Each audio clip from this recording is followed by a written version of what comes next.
History की किताब सामने रखी हुई थी। उसे कुछ समझ नहीं आ रहा था। तब पड़ोस की आंटी राहत घर में आई। अफसुर्दा बैठी नादिया के करीब बैठ गई। अरे बच्चे, तुम रो रही हो, क्या हुआ? तब अम्मा सालन में चम्मच खड़काते हुए बोली कि उसके अब्बा ने उसे मैट्रिक में साइंस सब्जेक्ट रखवा दिए हैं। अब उसे केमिस्ट्री फिजिक्स समझ नहीं आ रहे। तुम्हें तो पता राहत, हम ट्यूशन अफोर्ड नहीं कर सकते। राहत आंटी ने नादिया का हाथ पकड़ा और नादिया ने अपनी किताब भी उठा ली। मस्ता ही नहीं, वहीद इंजीनियर हैं और शाम को फारिग होते नादिया को 1 घंटे पढ़ा दिया करेंगे, कोई मस्ता नहीं। अम्मा ने खीर का प्याला राहत को दे दिया। राहत आंटी ने घर में दाखिल होते ही आवाज लगाई, वहीद वहीद, आप कहाँ हैं? वहीद अंकल बेडरूम से निकल रहे थे। आंटी ने नादिया को सोफे पर बिठाया और वहीद अंकल को उसे पढ़ाने के लिए बोला। वहीद साहब ने नादिया को ललचाई हुई नजरों से देखा और अपनी मूंछों पर ताव देकर बोले, वैसे वक्त तो नहीं मेरे पास, लेकिन चलो पड़ोसियों के भी हकूक होते हैं। वहीद साहब नादिया के साथ ही बैठ गए। वो उससे बोले, कौन सा सबक है जिसके फार्मूला समझ में नहीं आ रहे? नादिया ने चैप्टर खोलकर आगे रख दिया। वही साहब उसे रफ कॉपी पर समझाने लगे।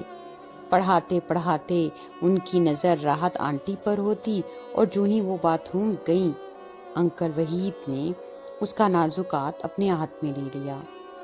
वो अपना हाथ छुड़वाना चाहती थी लेकिन ना छुड़ा सकी। उसके जिस्म में करंट दौड़ रहे थे। आंटी राहत के बाहर आने पर अंकल ने उसे छोड़ दिया। वो घर वापस पहुंची तो अब केमिस्ट्री के साथ साथ उसे एक और परेशानी भी खाई जा रही थी।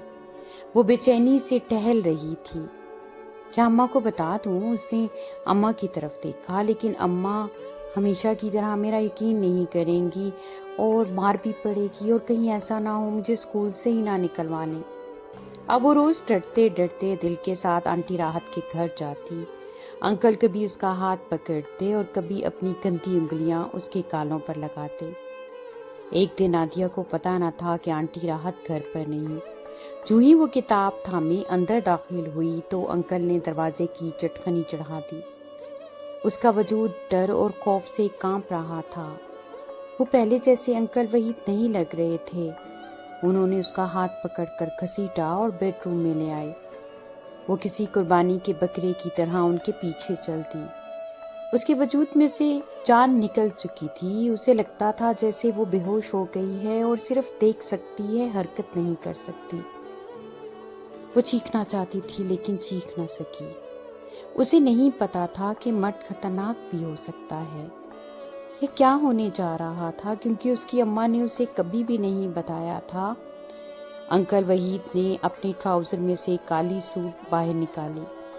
वो भागना चाहती थी लेकिन वो हिल नहीं सकती थी। उसने आंखें बंद की और दुआ मांगने लगी, ऐ अल्लाह मुझे इस जानवर से बचा।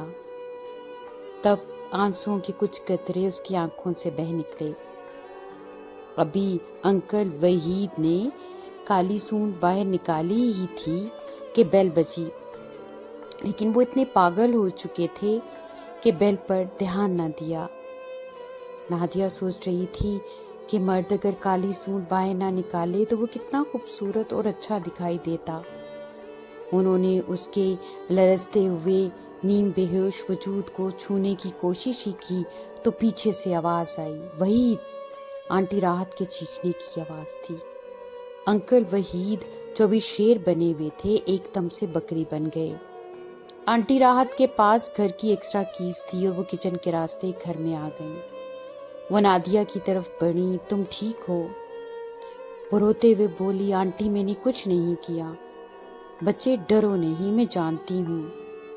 उन्होंने डरी सहमी नादिया को अपने सीने से लगा लिया, जो ऐसे कांप रही थी जैसे जमीन जलजले के वक्त। उन्होंने नादिया के आंसू साफ किए और उसका दुपट्टा उसे पकड़ाया।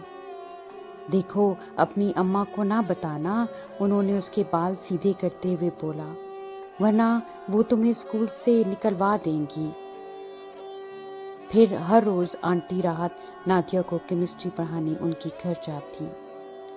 وہ راز ان دونوں کے دلوں میں کسی مقبرے میں قبر کی طرح دفن تھا۔